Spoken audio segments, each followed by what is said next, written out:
seconds and counting. Team.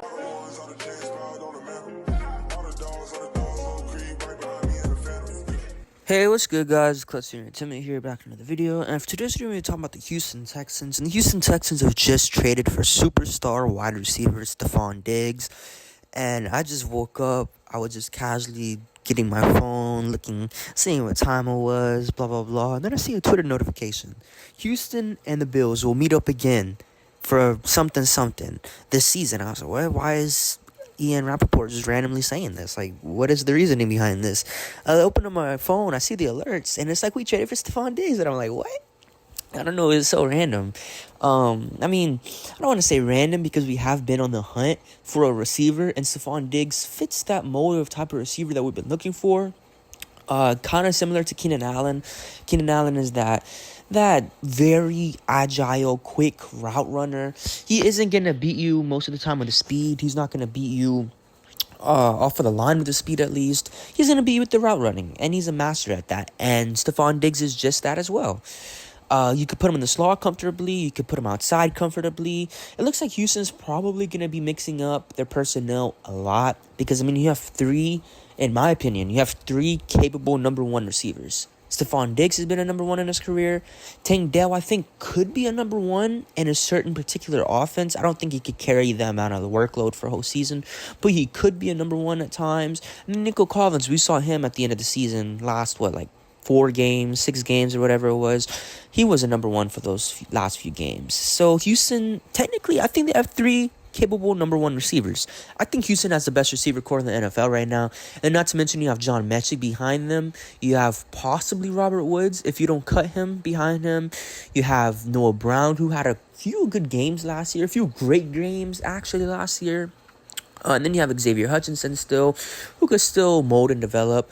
But yeah, I think Houston has a number one receiving core, arguably even the number one offense. Nick Caserio's done a masterclass this offseason. He added Joe Mixon basically for a bag of chips, but he did have to extend him. But he did get a pretty good running back, a top 10 running back, almost for nothing.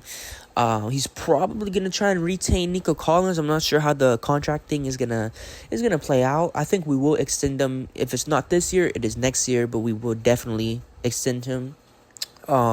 We brought back Dalton Schultz. So, this offense, it looks like it's going to have the potential to be a lot of fun. And the restructures that we saw Nick doing these past couple weeks, it finally makes sense now. We saw Titus Howard be restructured, and I think it was Shaq Mason, if I remember correctly, be restructured. So we did see a couple of restructures, and we were all kind of wondering, what is this for? Why was Nick doing this? What's the big move coming? Is it a trade? Is it just flexibility to have cap space? Is it a free agent signing possibly? And it did end up being Stefon Diggs. And another thing, Stefon Diggs, he does have a relationship with Tank Dell. They seem to be pretty good friends. I'm not going to say they're best of friends, but they definitely do have some sort of friendship. I think they've trained together. They've worked out together last offseason, if I remember. And if not, Tank Dell, he does follow after him. He's talked about it before, I think in a few video clips. He looks up to him, or something like that, or tries to be a similar type of receiver, something like that. But they do have a relationship. And then CJ Stroud and Stefon Diggs, they grew a relationship at the Pro Bowl. They became pretty good friends, it seems. They were talking all Pro Bowl. Stefon Diggs was asking CJ Stroud about Houston, how Houston is, and seems like they grew a relationship during then. So there shouldn't be any locker room problems, any disconnect. They should be all happy, there together, whatnot.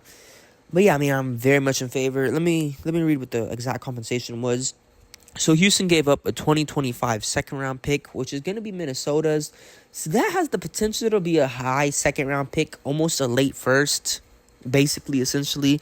Assuming Minnesota is pretty bad, they're going to have a rookie quarterback on deck, so Minnesota might have a top 10 second-round pick. So, I would have preferred if we given up a third, but, I understand. I'm still not mad at the trade at all. I'm not gonna be mad at it just because of that. But I would have preferred we given up a third. But I think what makes up for it is we end up getting a 5th-round pick and a 6th-round pick and a 6th-round pick back for with Stefon Diggs. I'm sorry. So the total trade is we gave up a 2nd, and then we get Diggs, a 5th, and a 6th. So I think that kind of makes up for it.